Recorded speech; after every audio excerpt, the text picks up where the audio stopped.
정산상제님의 무극대도는 우주 만물과 하나가 되는 태일인간의 천지일심에 그 핵심이 담겨 있습니다. 상제님께서는 천지일심이 없으면 우주도 없다고 말씀하셨습니다. 상제님의 진리를 알려면 선천문화에서 가르쳐온 마음의 문제를 올바르게 이해할 필요가 있습니다. 중관학은 유식학과 더불어 석가모니가 전한 불교 심학의 두 기둥입니다. 그래서 저희 상생문화연구소에서는 김성철 교수님을 초청하여 중관학 강의를 듣는 소중한 자리를 마련했습니다.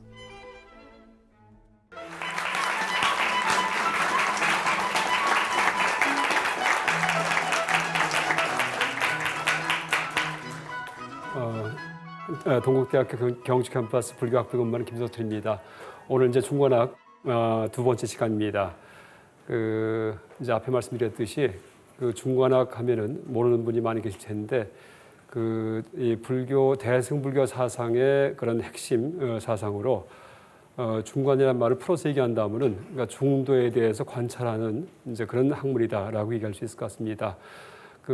오늘 강의에서는 그러니까 지난 시간에 못 드린 말씀들 몇 가지 더 드리고서 그 다음에 이 중관학의 창시자인 용수 스님의 생애에 대해서 간단히 얘기 드리고요. 그 다음에 이제 하나하나 중관학의 그런 논리에 대해서 이제 풀어나가겠습니다. 지난 시간에 그러니까 중관이라는 용어가 현대 일본 불교학자들이 이제 그렇게 고안한 용어라고 말씀드렸는데 이제 이분들이 그냥 만든 게 아니고 옛날 불전에서 이제 찾아서 그렇게 중관이라는 말을 갖다가 이제 붙였습니다. 그래서 불전 이름이 뭐냐 하면은 승조 스님의 조론입니다. 조론. 그러니까 조론은 승조 스님의 논문집이다라는 의미에서 조론이라고 이제 말을 붙입니다. 승조 스님은 어떤 분이냐 하면은 이 동아시아의 이제 중관학을 본격적으로 소개한 분이 구마라습 스님이라는 그런 역경승 번역승인데 이분의 제자입니다. 이분의 제자가 아주 뛰어난 분들이 많았는데 아마 가장 뛰어난 분이었다고 생각이 되고 또 그분의 제자 중에 저수를 가장 많이 남긴 이제 그런 분이 바로 승조 스님입니다. 승조 스님의 이제 조론에 보면은 여러분 화면에 보시듯이 물불천론이라는 그런 작은 논문이 있는데 이제 그 내용 중에 그러니까 중관운, 관방, 지피거, 거자, 부지방, 사계, 직동이, 구정, 이지, 물, 불천, 명의라는 말이 있습니다. 근데 이게 내용이 중관학의 창시자인 용수 스님의 저수를 요약 인용하는 그런 내용인데 용수 스님의 저술 이름은 원래 중론입니다. 중론. 근데 중론이라는 이제 저술을 쓰셨는데 그 저술은 총 27장으로 되어 있습니다. 근데 각 장의 이름에 앞에 관자가 붙어 있습니다. 전체 저술 이름은 중론이고 각 장의 이름은 이제 관자가 붙어 있기 때문에 그 둘을 합해가지고서 중관이라고 그렇게 승조 스님께서 이제 부르셨습니다. 다른 부분에도 중관운해서 그 밑에 줄에 보듯이 물종 인연고 불유 이런 식으로 나가죠. 그래서 이제 승조 스님께서 이 중론을 부를 때 썼던 용어를 이제 채택을 해가지고 이 마디야마카 혹은 마디야미카를 번역하는 현대 그런 학문 용어로 만들었다고 볼 수 있습니다. 먼저 첫 번 강의 시간에 말씀드렸듯이 이 창시자는 용수 스님이고요. 버머르는 나가르주나라고 얘기를 합니다. 나가 할 경우에는 이제 용이라고 번역이 되고요.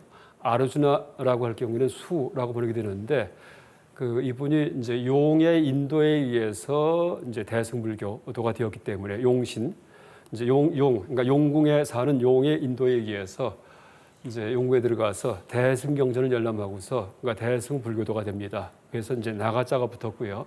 그다음에 아르주나라는 나무 밑에서 태어나셨기 때문에 탄생했기 때문에 이제 수자 그 나무라는 의미에서 수를 붙였다라는 이제 그런 풀이를 합니다.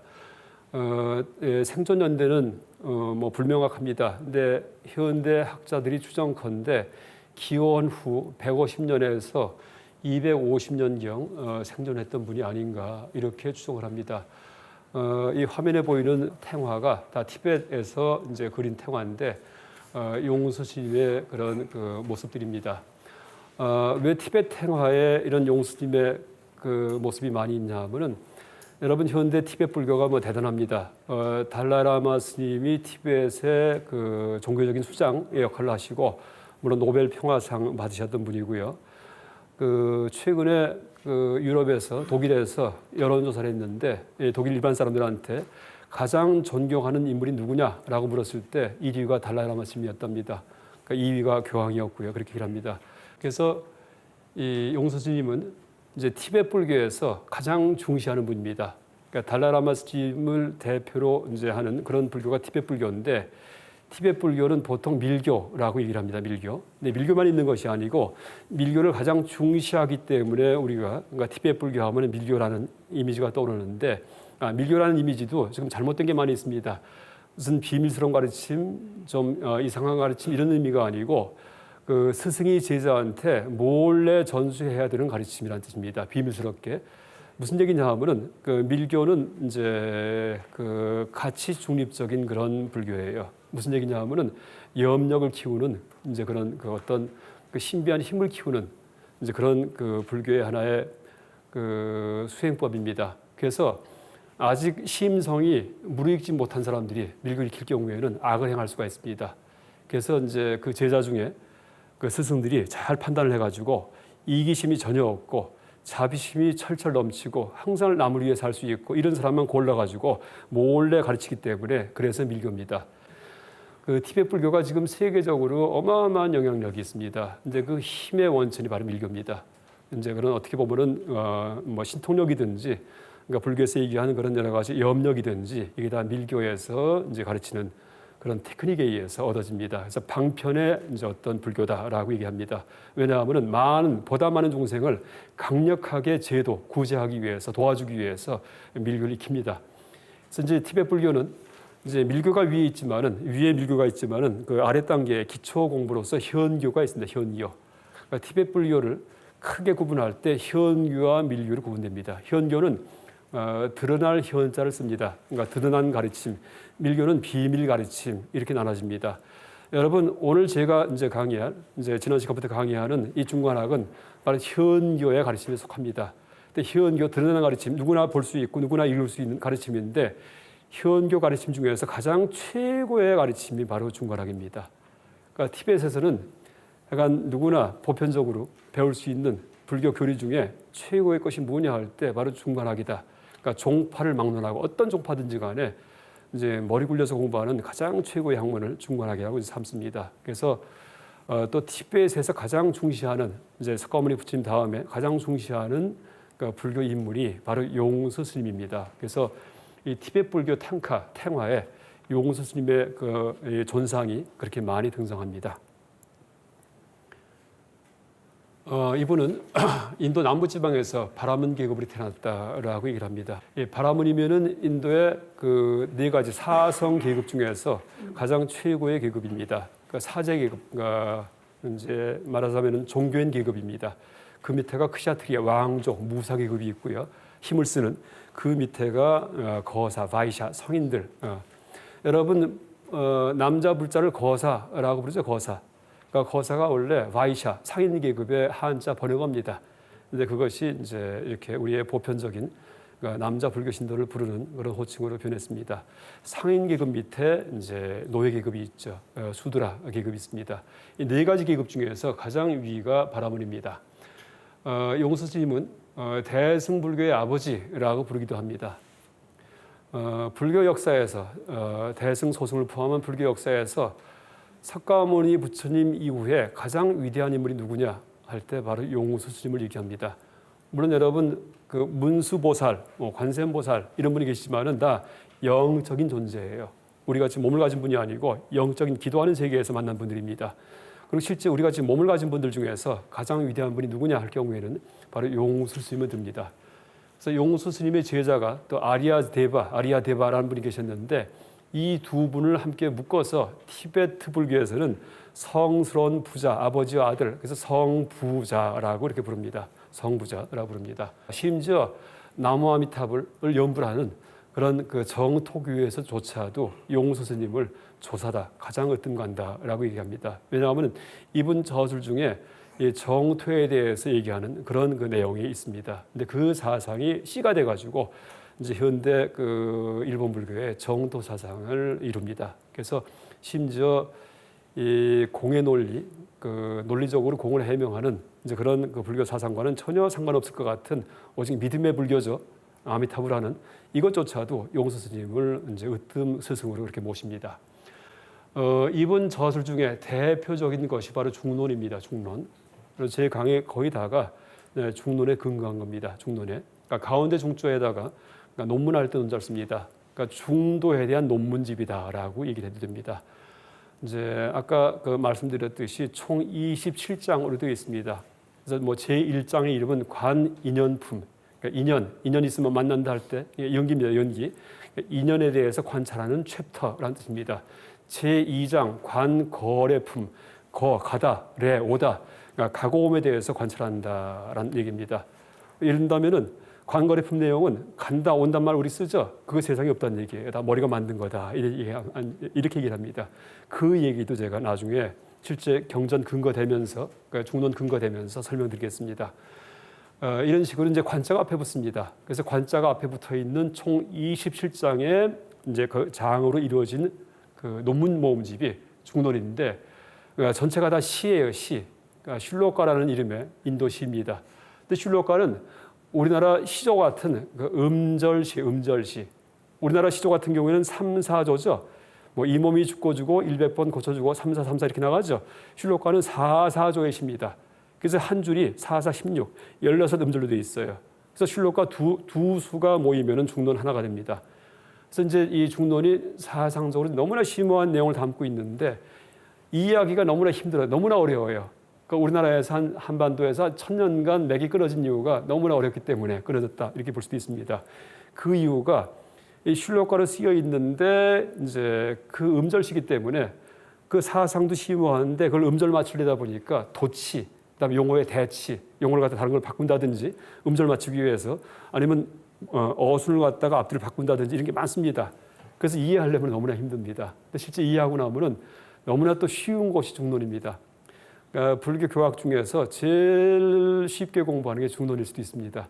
다른 불교 교학은 암기할 게 많아요. 근데 그것은 암기할 게 없습니다. 논법만 익히면 끝이에요.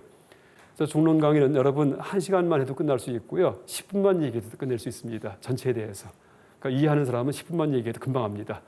그런데 이제 연습하려면 한 1년간을 갖다가 매주 연습 문제 풀듯이 논법 가지고서 우리가 만든 생각들, 사상들을 해제시키는 연습을 할 경우에 훨씬 더 중론에 익숙하게 그렇게 됩니다. 총 450여 수의 슐로카라는 시로 이루어진 철학적 이제 개송 모음집입니다. 그래서 이 중론의 내용은 도대체 이 공이 무엇인지 이걸 논리적으로 이제 해명하는 이제 그런 문헌 중론입니다. 그 이외에 회쟁론, 육십송 열의론, 공칠십론, 뭐 광파론, 대지도론, 12분론 한 40여 가지 저술이 있는데 이제 이 저술 중에서 중요한 게 이제 하나만 뽑으라면은 바로 회쟁론입니다. 회쟁론.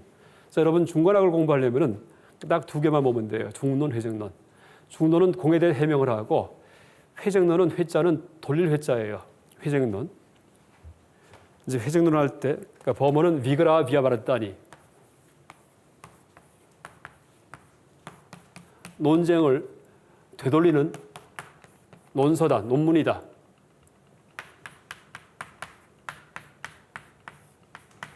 이렇게 씁니다. 비그라 비아바르다니 그러니까 논쟁을 되돌리는 논서, 논쟁을 되받아치는 논서 이렇게 얘기합니다. 논쟁을 되받아치는 트리타이즈라고 얘기할 수 있습니다. 이제 어떤 내용으로 되어 있냐면은 중론이 널리 퍼지고 나니까 모든 게 공하다 이 사상이 퍼져요. 그렇죠? 모든 게 실체가 없다 이런 말이 퍼져요.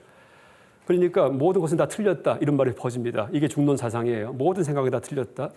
그러니까 이 논적이 적대자가 가만히 봤다가 그걸 딱 잡아가지고 모든 말이 다 틀렸다면은 모든 말이 틀렸다는 그 말도 말이니까 틀렸지 않냐 이렇게 시비 겁니다.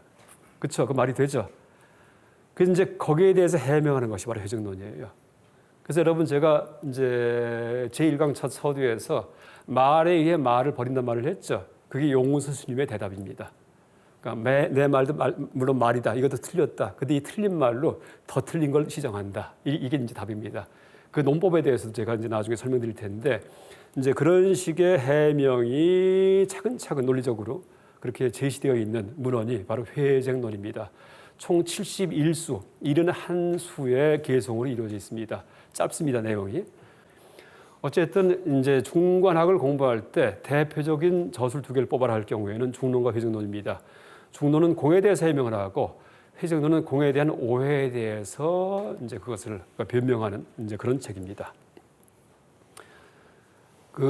아까 이제 티베트에서 용수 스님을 아주 높이 모신다는 얘기를 했는데 그 티베트 불교가 이제 대승불교고 뭐 더 구체적으로는 대승불교의 밀교를 갖다 중시하는 이제 그런 그 불교인데 티베트 스님들의 방에 가면은요 반드시 탕카 중에 이 탕카가 있습니다. 그 화면에 보이는 나란다 17 스승이라는 탕카 탱화입니다. 그래서 이제 가운데 계신 분이 물론 석가모니 부처님이고요. 그 왼쪽에 쭉 스님들의 모습이 있죠. 앉아 계신 오른쪽에 쭉 스님들이 모습이 계시는데 왼쪽에 여덟 분이 계시고요. 오른쪽에 8분이 계시고 맨 밑에 가운데에 아티샤라는 분이 앉아 계십니다. 그러니까 왼쪽에 이 전통하고 오른쪽의 전통이 모여가지고서 티베트 불교의 토대가 되었다라고 이제 얘기를 합니다. 그래서 여러분 이 왼쪽에 모신 분 중에서 일단 왼쪽의 전통은 제가 지금 강의하고 있는 중관학 전통의 그런 사상가들이에요. 중관학 전통에. 그다음에 오른쪽에 이제 모신 분들은 중관학과 대비되는 대승불교 사상이 유식학이라는 게 있습니다. 유식학. 제가 강의 중에 유식학에 대해서도 간단히 소개하겠습니다. 근데 유식학 계통에서 아주 대표적인 스승들의 그런 계보가 오른쪽에 쭉 나열이 되어 있습니다. 그래서 이 두 가지 계보, 중관학과 유식학이 이제 합해져 가지고서 아티라라는 분께서 종합을 해서 티베트 불교의 토대를 만들었다라고 얘기를 합니다. 티베트 불교에. 그 지금 마지막에 샨타 락시타하고 까마라 신라 이 두 분은 이제 중관학이 발달하면서 후대에 가서 유식학과 결합이 돼요. 그래서 이제 그런 식의 중관학파를 유식 중관학파 혹은 육아행 중관학파 이렇게 부릅니다. 혹은 후기 중관학파라고 부릅니다. 한 기원후 한 700년 전후에서 계셨던 분들인데 이분들이 티베트 불교에 들어가서 티베트 불교를 인도 불교로 바꿔버립니다. 그러니까 까마라 신라 샨타 락시타가 티베트에 들어가기 전에 티베트 불교는 철저하게 중국의 서원불교였어요. 그러니까 티베트에서 중국의 서원불교를 갖다가 물러나게 하는데 이제 큰 역할을 한 분이 바로 까마라 신라입니다. 까마라 신라하고 그 중국의 선승 중에 이름이 마하연이라는 선승, 마하연이 마하야나, 대승이라는 뜻입니다. 마하야나. 이 두 스님이 논쟁을 합니다. 왕 앞에서. 그래서 누가 이기냐 하면은 까마라 신라가 이깁니다. 그래서 마하얀의 무리가 다 추방되었다라고 얘기하죠. 그래서 마하얀은 화상이라 불러요. 그러니까 티베트 말로 하샹 이렇게 씁니다. 하샹. 그래서 하샹의 선불교라고 부르면서 지금까지도 티베트에서는 하샹을 잘못된 불교관을 가지고 있는 대표적인 인물로다가 그렇게 격화시킵니다. 그러니까 티베트 불교의 모든 책에서 하샹 하면은 바로 까마라 신라한테 패배한 그 마하얀 스님을 이제 일컫는다라고 얘기할 수 있습니다. 그 논쟁을 뭐라 부르냐 하면 삼회 대논쟁, 삼예. 그러니까 티베트의 삼회라는 사원에서 이루어진 논쟁입니다. 삼회.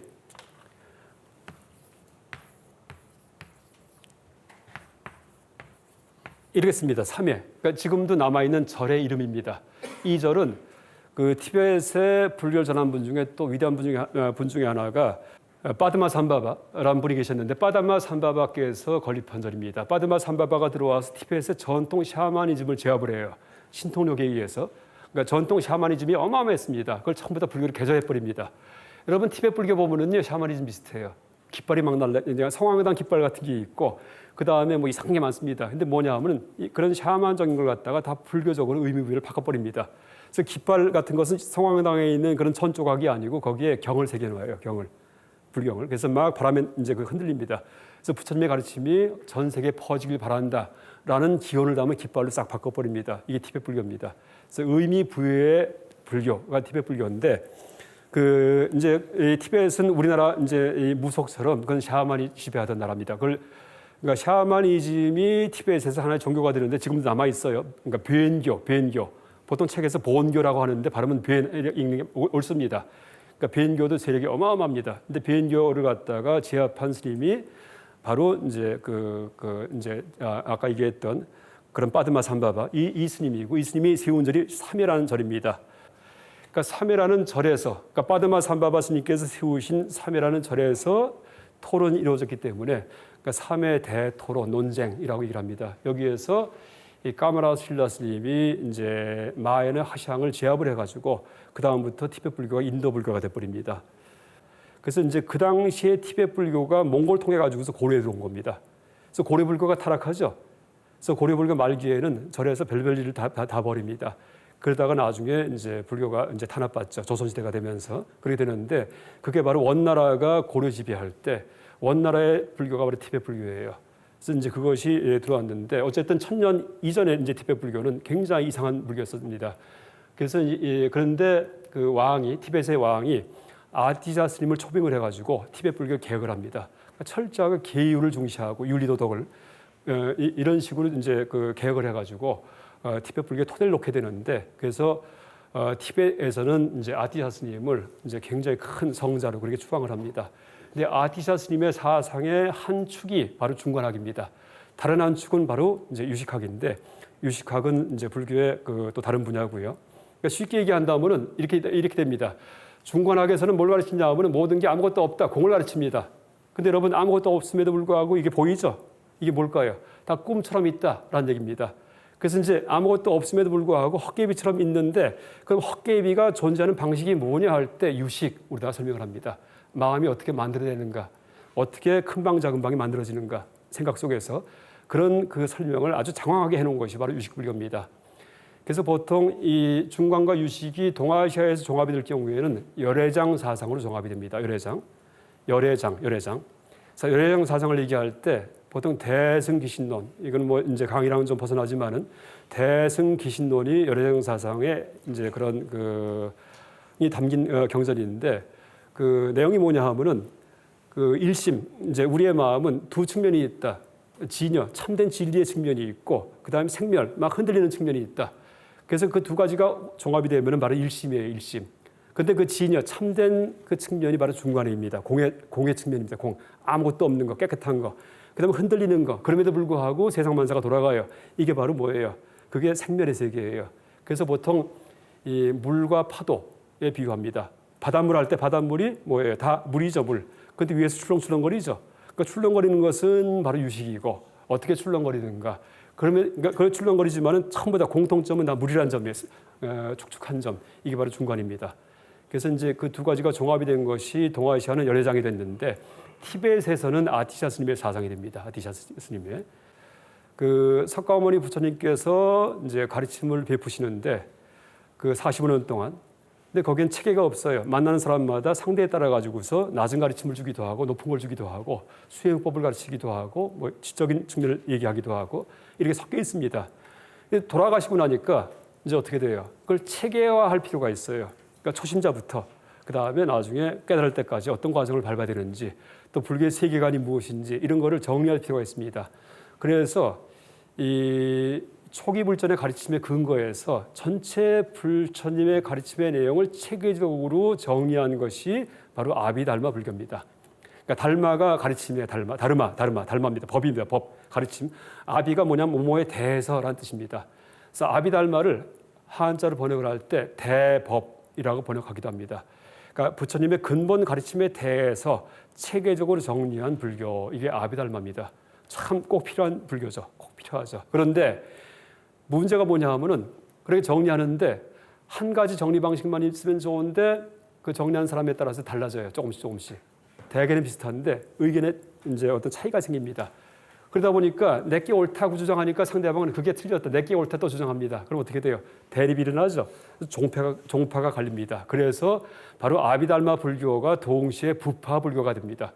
각가지 아비달마가 따로따로 생기기 때문에. 그래서 이제 서로 싸우고 있는 그런 지경이었는데, 나중에 이제 후대 진짜 그 부처님의 가르침을 추구하던 사람이 보니까 이거는 부처님께서 원하던 게 아니에요. 부처님의 근본 가르침은 해탈하는 거거든요. 해탈, 열반하는 거. 근데 그 말한 거 가지고서 무슨 말이 맞냐고 말에 매달려 가지고서 그거 갖고 싸우고 있습니다. 그러니까 그걸 다 쓸어버리는 거, 이게 바로 반야 공사상입니다. 그래서 여러분 이제 반야 공사상이 뭐냐면 그러면서 이제 대승이 나오는 거예요. 목표도 달라지고 그렇게 째째하게 그 가르침의 말 가지고 싸우지 말라는 얘기입니다. 그러니까 말은 수단일 뿐이지 그 말을 통해서 깨달음의 세계로 가는 거다. 말은 뗏목일 뿐이다. 여러분 강을 건너기 위해서는 뗏목이 필요하죠.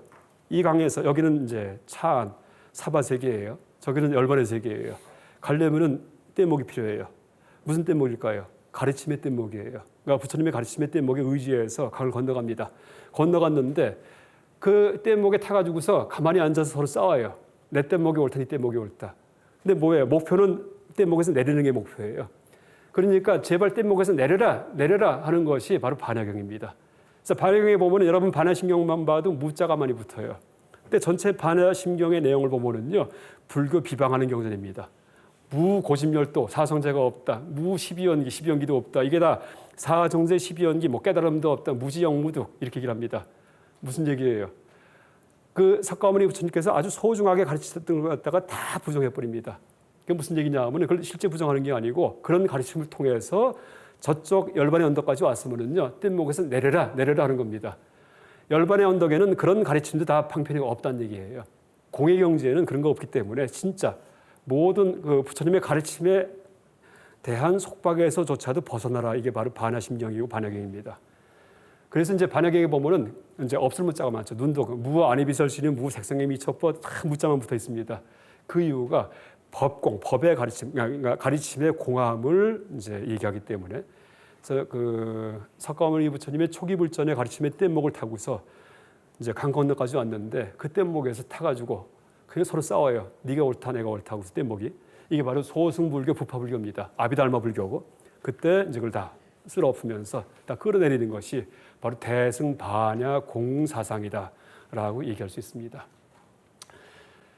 이제 이렇게 이제 반야 사상에서는 그렇게 공을 얘기하는데 그렇다고 해서 소승불교를 갖다가 철저하게 부정하는 게 절대 아니에요. 명심해야 됩니다. 왜냐하면은 보통 불교 개론서에 보면은 현대학자들이 만든 것 중에 그런 말이 많이 나와요. 아비달마 소승불교 다 부정했다 이렇게 얘기를 하는데 그 큰 오해입니다. 철저하게 거기에 근거해서 공을 얘기하는 겁니다. 용수 스님의 저술 중에도 소승불교 교리에 대해서 아주 강조한 저술이 굉장히 많습니다. 그래서 용수 스님께서 이제 어떻게 얘기를 하시냐 하면은 이 공의 가르침은 이 소승의 가르침을 부정하는 것이 아니라 그 법을 대하는 가르침을 대하는 태도를 시장하는 것이다라고 그렇게 얘기를 합니다. 태도를.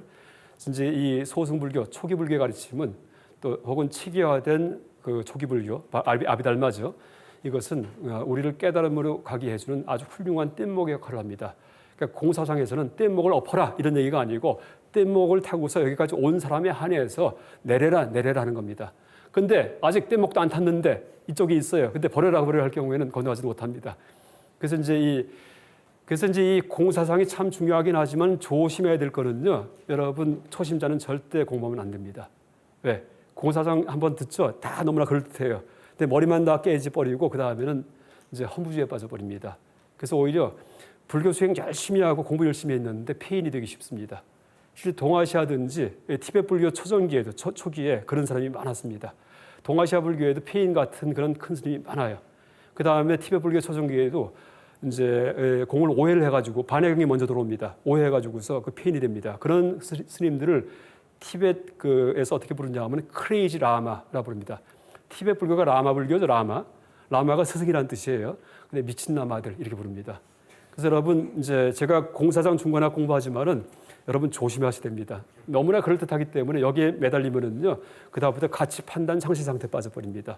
선도 악도 없고 하늘 땅이 뒤집히고 뭘 할지 모르겠어 아노미 상태 빠집니다. 그래서 이제 명심할 것은 철저하게 세속에서 생활할 때는 철저하게 분별을 해야지 돼요. 내 양심껏 아주 상식적으로. 그 다음에 그 분별에 대한 이제 그런 고정관념만 씻어주는 것이 공사상이지.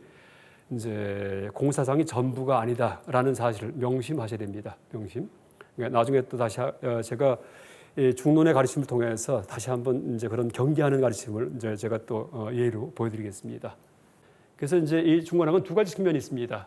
이제 하나가 특수 학문의 측면이고 다른 하나가 보편 학문의 측면입니다. 그 보편 학문으로서 중관학은 현대 용어로 반논리학 혹은 카운터 로직이라고 얘기할 수 있는데 그 이제 우리가 생각을 할 때 이제 여러분 보세요. 생각의 단계가 3단계가 있어요. 가장 간단한 생각이 뭘까요? 개념의 개념. 그러니까 돌, 바람, 물. 어린아이들 말 배울 때 어떻게 합니까? 단어 하나 더 배우자. 까까, 맘마. 그래서 이제 이런 식으로 얘기를 합니다. 뭐 엄마, 아빠 이런 식으로. 이게 개념이에요. 근데 개념만 가질 경우에는 말이 안 되죠. 그 개념 두 개가 합해지면 뭐가 될까요? 두 개 이상이 합해지면 판단이 돼요. 그 사람은 죽는다. 사람하고 죽음 이 두 개의 개념이 합해지면은 사람은 죽는다는 판단이 됩니다.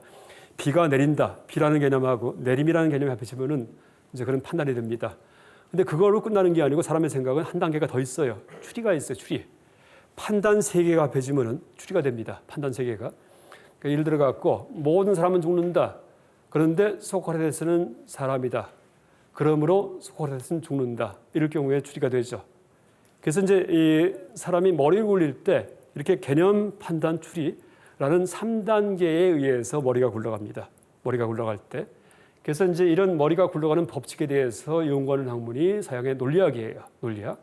또 올바르게 그렇게 작동할 때도 있고 잘못 작동할 때도 있기 때문에 잘못 작동하는 게 무엇인지를 예를 들어 갖고서 쭉 설명해 놓은 것이 바로 이 서양 논리학의 오류론입니다. 오류론.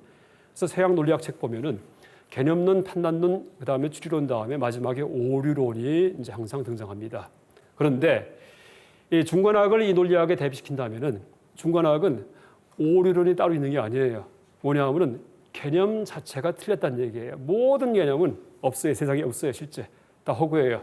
그다음에 어떤 판단도 세상에서 일어난 일과 무관합니다. 어떤 추리도 다 논리적으로 타당하지 않아요. 이게 중간학입니다. 그래서 사람이 머리 굴린 건 다 부셔버립니다. 다 부시는 게 아니고 엄밀히 얘기한다면 근거 없음을 폭로하는 거예요. 이게 중간학이에요. 근데 이제 이렇게 개념이 실체가 없다. 그 다음에 판단은 사실과 다르다. 그다음 추리는 타당하지 않다라고 이제 그렇게 폭로하는 근거가 이제 있습니다. 그 개념을 비판할 때는 연기공 사상에 의해서 비판합니다. 연기공. 제가 큰 방 작은 방 비유했었죠. 그러니까 크다 작다가 실제하지 않죠. 그렇죠? 왜? 크다 할 경우에는 작음에 의존해서 큼이 있고 큼하면 이제 작다 할 경우에는 큼에 의존해 있습니다. 그래서 이제 그게 의존이 뭘까? 연기죠. 그래서 큼과 작음은 외부에 없다가 바로 공이죠. 큼과 작음은 공하다 이렇게 말할 수 있습니다. 이게 연기공이에요. 그 다음에 이제 판단에 대해서는 모든 판단을 네 가지로 구분을 해요. 그걸 불교 전문 용어로 사구 판단, 구설할 때 구자 씁니다. 그래서 이 사구 판단 하나하나가 왜 문제가 되는지 갖다가 하나하나 지적을 합니다. 그게 바로 중간 논법이에요. 그 얘기는 제가 다시 상세하게 설명드리겠습니다. 사구 판단의 이유가 뭐가 있냐면 여러분 궁금한 내용 중에 그 이런 게 있어요. 영혼과 육체가 영혼과 우리의 마음하고 뇌하고 뇌 이게 같아요, 달라요? 뇌와 다르게 마음이 있나요? 뇌와 마음이 같은가요? 뇌와 마음이 그럼 같으면서 다른가요? 뇌와 마음이 같지도 않고 다르지도 않은가요? 이 네 가지 판단이 가능하죠. 그러니까 뇌와 마음의 관계에 대해서 현대 뇌과학자들이 연구를 할 때 그 마음과 뇌는 같다, 마음과 뇌는 다르다, 마음과 뇌는 같으면서 다르다, 마음과 뇌는 같지도 않고 다르지 않다. 이게 사구예요. 그 네 가지 중에서 하나를 택합니다. 마음과 뇌는 다르다. 누굴까요? 데카르트입니다. 데카르트. 그렇죠? 뇌 속에서 송과선이라는 이제 피니알 글랜드 여기에 마음, 영혼이 깃들어 있다. 이게 데카르트예요. 물론 이제 엉터리죠. 그게 이제 마음과 뇌는 다르답니다. 일단 마음과 뇌는 같다. 뭘까요? 유물론자들입니다. 유물론자들. 그래서 마음 따로 없습니다. 그냥 뇌가 그냥 마음이다 이렇게 해버립니다. 유물론자들. 그다음 마음과 뇌는 같으면서 다르다. 이 경우에는 뭐예요?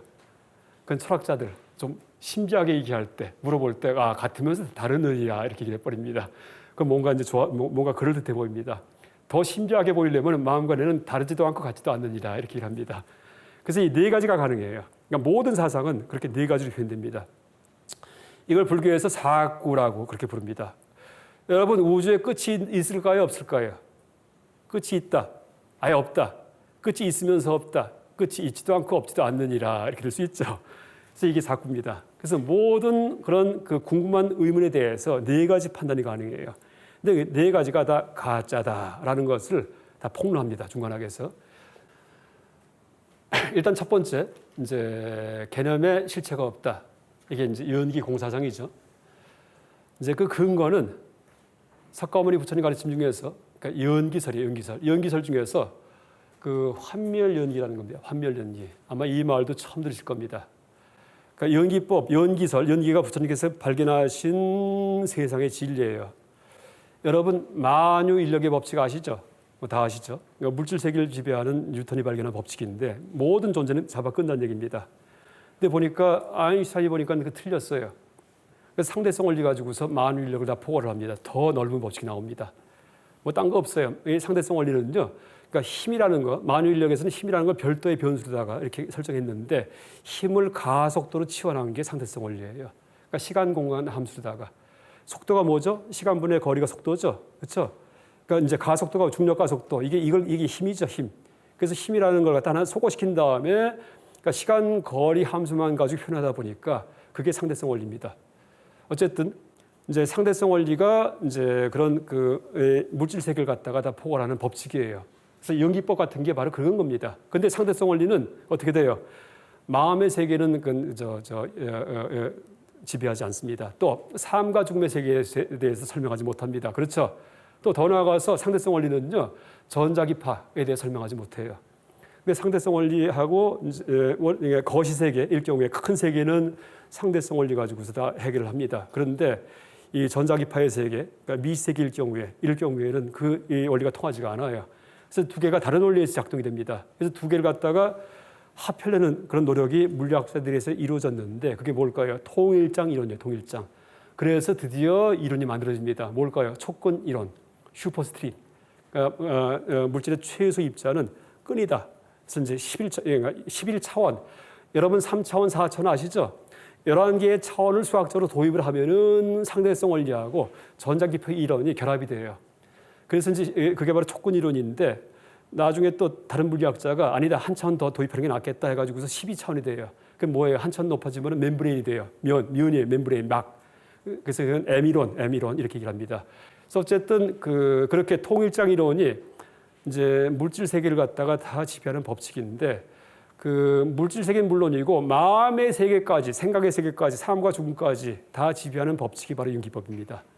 그러니까 그 발견자는 오직 석가모니 부처님 한 분입니다. 인류 역사에서. 그게 이제 바로 이제 연기법인데, 그럼 그 법칙이 뭐냐 말을 하라. 아주 간단해요.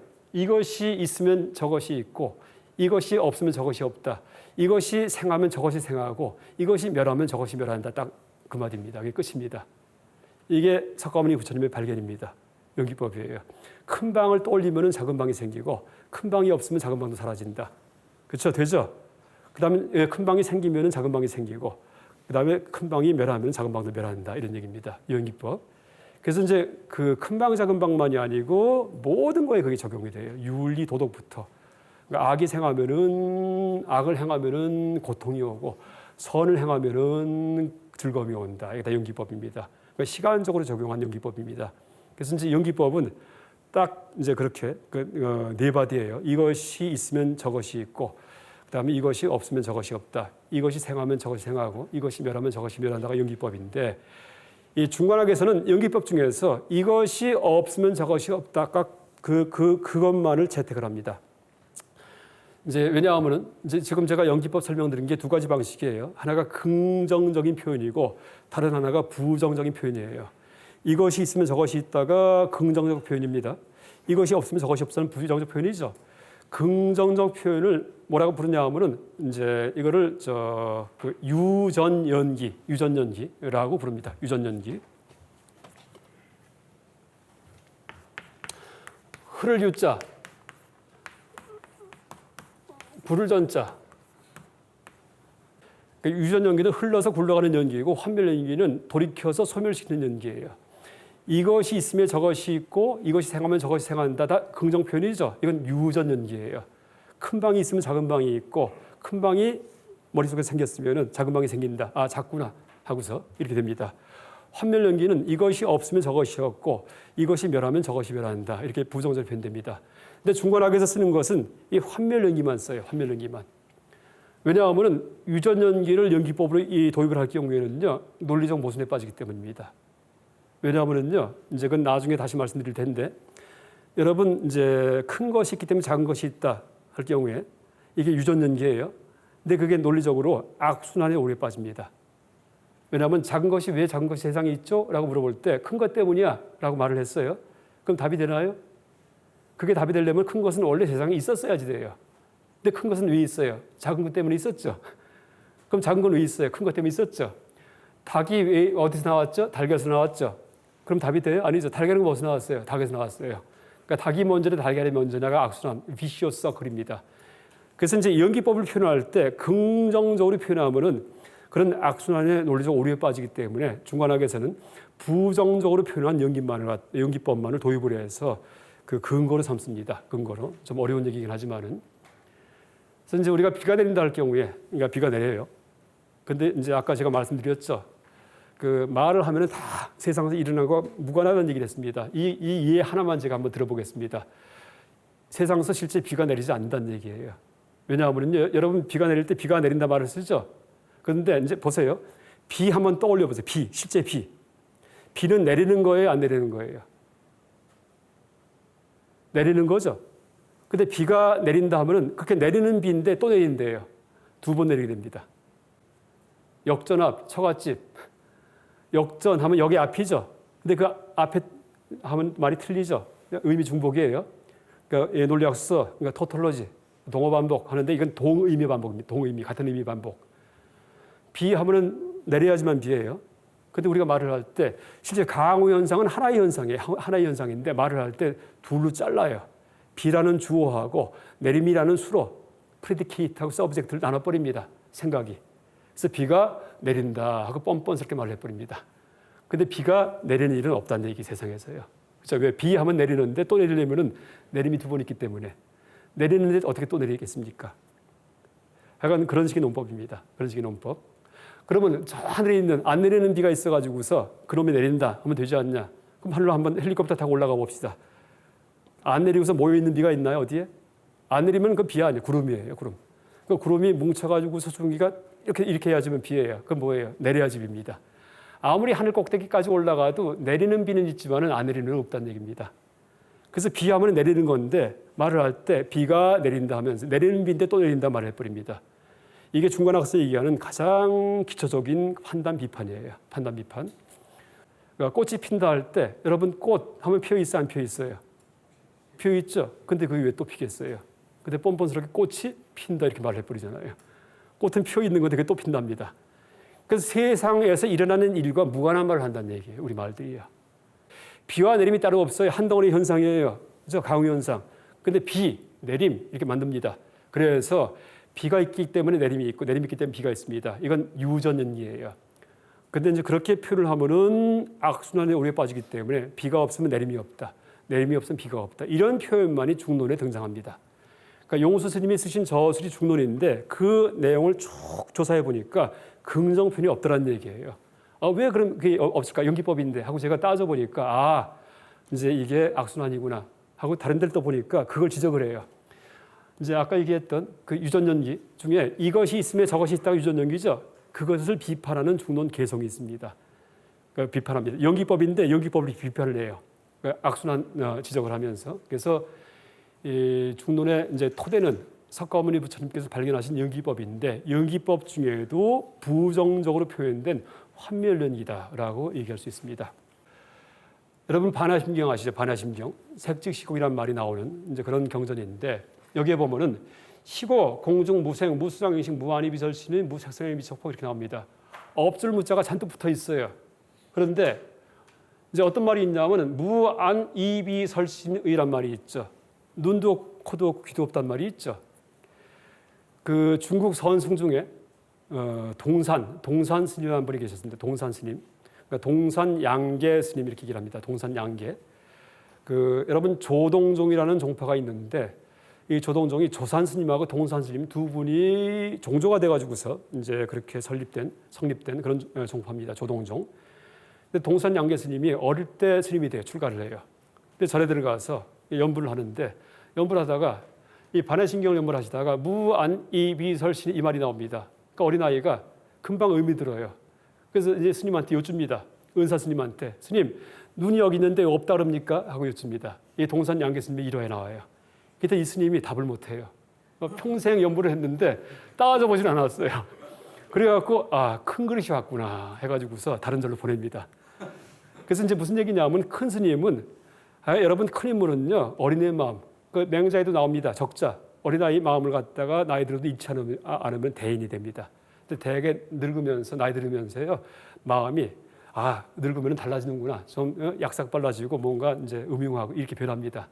근데 항상 순수한 마음 갖고 있을 경우에 그때는 학문적으로도 대가가 되고 그 다음에 이제 어떤 인품도 대인의 인품이 된다. 이게 맹자익입니다. 적자.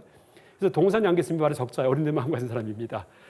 그래서 이제 그런 일화가 있는데 물론 양계스님 그 어록에 보면은 한 번도 그 해명하는 게 없어요. 그런요 선생이기 때문에 선문답은 있지만은 이제 제가 눈이 왜 없는지 한번 얘기를 드리겠습니다. 눈이 없는지. 그러니까 중간 논리에 의해서 한번 여러분 생각해 보세요. 여러분이 용수 스님이에요. 이걸 어떻게 주석하실까요? 왜 눈이 없을까요?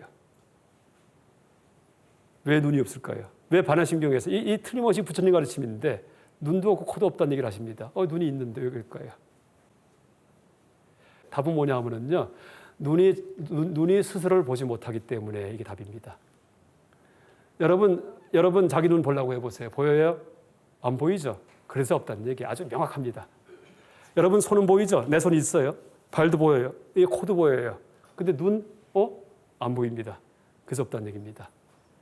여러분 칼로 뭘 잘라요? 두부도 자르고 무도 자르고 다 자를 수 있는데 못 자르는 게 딱 하나가 있습니다. 뭘까요? 바로 칼날입니다. 칼날. 손가락으로 천장도 가리키고 바닥도 가리키는데 못 가리키는 게 하나가 있어요. 뭘까요? 손가락 끝이에요. 그렇죠? 아성합니다. 눈이 눈을 볼 수 없기 때문에 그래서 눈이 없다는 얘기입니다. 그러니까 이제 보세요. 그럼 한번 반박 한번 하셔야지 돼요. 그거 그냥 이제 수용하시면 안 됩니다.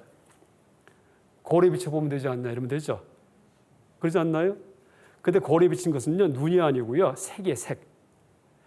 그러니까 시각 작용이 아니고 시각 대상입니다. 그래서 무색성향 미촉법 할 때 색이에요. 색. 그러니까 불교에서 안, 이, 미설, 신의 이게 지각기관이에요. 지각 대상은 색성향 미촉법 이렇게 얘기를 합니다. 그러니까 눈, 귀, 코가 지각기관이고 그 대상이 뭐예요? 형상, 그 다음에 성, 소리, 향, 냄새 이게 다 대상입니다. 그래서 이 거울에 비친 눈은 바로 세계 시각 대상에 속하는 것이지 이 시각 작용, 안근에 속하는 게 아니다라고 얘기합니다. 그러니까 다시 설명하겠습니다.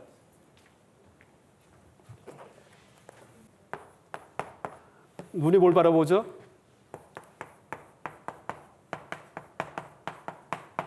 오브젝트를 바라봅니다. 이것은 I. 그런데 이 불교 전문 용어로 눈을 능견 이렇게 부릅니다. 능견. 그러니까 보는 작용. 그러니까 불교 용어 중에서 능소라는 개념이 중요해요. 능소. 능은 작용이고 소는 대상이에요. 대상. 시각 대상은 소견이에요. 소견. 그렇죠? 소견. 그러니까 능견이 능견을 보지 못한다는 얘기입니다. 그러니까 능견은 이제 소견을 보는 거지. 그리고 이제 이 거울에 비친 눈은 능견이 아니고 진짜 눈은 능견이 진짜 눈이에요. 거울에 비친 눈은 소견의 세계에 속해요. 소견의 세계, 시각 대상의 세계. 남의 눈도 마찬가지 소견입니다. 소견. 여러분 불일 경우에는 불은 뜨거워야지만 불이에요. 물은 축축해야지 돼요. 진정한 물은 뜨거워야지 되고 진정한 물은 축축해야 됩니다. 그렇죠? 생각 속의 물은 물이 아니에요. 생각 속의 불도 불이 아닙니다. 그 다음에 진정한 눈은 보는 힘이 있어야지 돼요. 보는 힘이. 근데 보는 힘이 있는 눈은 그 존재가 확인되지가 않습니다. 보이지가 않습니다. 그래서 이제 없다는 얘기입니다. 이제 그럼 보세요. 눈이 사라지기 때문에 어떻게 돼요? 이 앞에 보였던 대상에 대해서도 시각 대상이라고 말할 것도 없습니다. 그래서 소견도 사라집니다. 소견. 그래서 무색성향 미촉, 색이 이제 시각 대상이에요. 그러니까 시각 대상도 없다라는 논리가 성립합니다. 그러니까 우리가 실제 뭘 본다고 하지만은 보는 것도 아니에요. 실제 있는 것은 콸콸 흘러가는 변화의 그런 흐름일 뿐입니다. 여러분 흔히 일반적으로 뭐 이 책상을 봤다가 천장을 봤다가 다시 책상 본다는 얘기하죠. 그건 너무나 굵게 본 겁니다. 엄밀히 본다면은 책상 봤다가 천장 봤다가 책상 다시 못 봅니다. 아까 그 책상 아니에요. 좀 낡았습니다. 왜? 재행무상 모든 게 콸콸 흘러가기 때문에 항상 새로운 게 나타나는 거예요. 근데 아까랑 유사하기 때문에 같은 거구나 하고 생각합니다. 같은 거구나. 이게 바로 재행무상 모든 게 다 변한다라는 그러니까 부처님 가르침의 아주 그 삼법인 세 가지 가르침의 핵심이죠. 그 가르침입니다. 그래서 우리가 이제 큰 생각, 가짜 생각 가지고서 눈이 꿈을 본다 이런 말을 하고 살았는데 중관학의 논리 갖고 따져보니까 눈을 못 보기 때문에 존재가 확인이 안 되고 존재가 확인이 안 되기 때문에 이게 사라지니까 저쪽도 없어집니다. 연기한 거. 그래서 시각 대상도 없어지고 또 이제 굳이 중관학을 동원하지 않더라도 재행무상 모든 게 다 흘러간다는 그런 관점에서 이 통찰하더라도 뭘 본다는 말을 갖다가 할 수 없겠구나라는 그런 사실을 알게 됩니다. 그래서 이제 눈이 없습니다. 방에 대해서 얘기 드린다면은 이제 여러분 이런 방을 위에서 봤을 때 이 방이 클까요, 작을까요? 이렇게 하면 큰 방이구나. 비교의 대상이 생겼기 때문에 이렇게 됩니다. 그렇지만 더 큰 방을 가져오면은 이제 작아집니다. 그래서 가운데 방은 크기가 클 것도 작을 것도 없습니다. 그런 의미에서 그 색즉시공이라고 이제 이렇게 얘기를 합니다. 일단 이제 여기까지 말씀드리고요. 이런 식의 통찰을 끝까지 진행을 해가지고 드디어 이제 지적인 깨달음을 얻어서 근대 이제 한국에 큰 스님이 되신 분이 계십니다. 그러니까 이런 분들의 이제 깨달음의 노래를 오도송이라고 부르는데 이분들의 오도송을 봐도 참 희한해요. 제가 이제 왜 이런 걸 얘기한다면 이분이 깨닫고 나서 어떻게 노래 불렀냐 하면은 바다 밑 제비집에 사슴이 알을 품고 타는 불속 거미줄에 물고기가 차를 다리네 이렇게 말을 했습니다. 알고 보니까 세상이 그렇더란 얘기예요. 이해가 안 되죠. 이게 선문답 같은 겁니다. 그게 도대체 왜 그런 말이 나올 수 있는지에 대해서 제가 다음 시간에 이제 이어서 또 상세하게 설명드리겠습니다. 오늘 강의 여기서 마치겠습니다. 감사합니다.